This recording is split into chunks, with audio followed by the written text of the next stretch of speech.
এখন ঝুড়ি ঝুড়ি বৃষ্টি হইতেছে।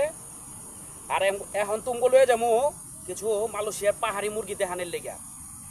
বিশাল বড় বড় পাহাড়ি মুরগি ওইখানে কিছু কিছু মালয়েশিয়ানরাই এরা মুরগির ফার্ম করছে ওইখানে।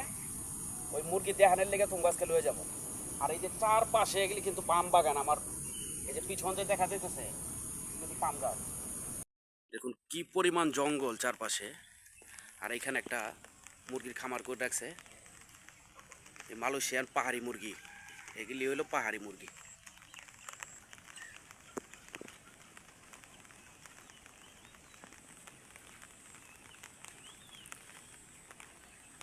এই মুরগিগুলি খাইতে সেই স্বাদ হয়।